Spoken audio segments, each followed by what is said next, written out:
Next problem என்னன்னு பார்க்கலாம். The difference between the compound interest and simple interest on a certain sum at 10% per annum for 2 years is rupees 631. Find the sum. இப்போ 1 இயருக்கு 10% interest போடுறாங்க அப்படின்னா 2 இயர்ஸ்க்கு compound simple இன்ட்ரெஸ்டோட difference வந்து rupees 631 கிடைக்குன்னு சொல்கிறாங்க. இப்போ சம் என்னன்னு சொல்லிட்டு கண்டுபிடிக்க சொல்லியிருக்காங்க.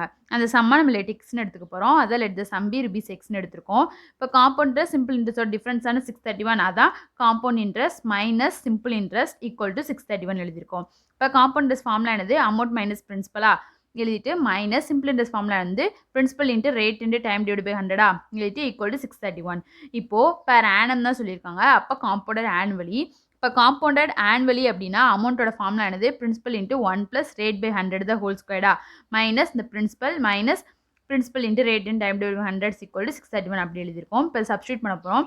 பிரின்சிபலும் சம் ஒன்று தானே, அதை அல்லது எக்ஸ்னு எடுத்துருக்கோமா. இப்போ பிரின்சிபல் வந்து எக்ஸ் இன்ட்டு 1 ப்ளஸ் ரேட் எவ்வளோ 10%, அதான் 10 divide by 100 the whole square minus principal எவ்வளோ எக்ஸ் மைனஸ் பிரின்சிபல் வந்து எக்ஸ் இன்ட்டு ரேட் வந்து 10 இன்ட்டு டைம் வந்து 2 இயர்ஸ், அதான் 2 டிவைட் பை 100 ஈக்குவல் டு 631 கிடைக்குது.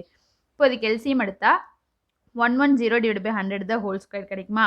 Minus x minus 0 cancel 10 cancel பண்ணும்போது எக்ஸ் பை 5 கிடைக்கும் ஈக்குவல் 631. இப்போது 11 ஸ்கொயர் எவ்வளோ 121 10 ஸ்கொயர் எவ்வளோ 100 அதான் 121 x divide by 100 minus x by 5 equal to 631 எழுதியிருக்கோம். இப்போது இதுக்கு எல்சிஎம் எடுத்தால் 21 x divide by 100 minus x by 5 equal 631 கிடைக்கும். இப்போ இதுக்கு எல்சிஎம் எடுத்தால் எக்ஸ் பை 100 ஈக்குவல் 631 கிடைக்கும். அப்போ சம் எவ்வளோனா ருபீஸ் 63100.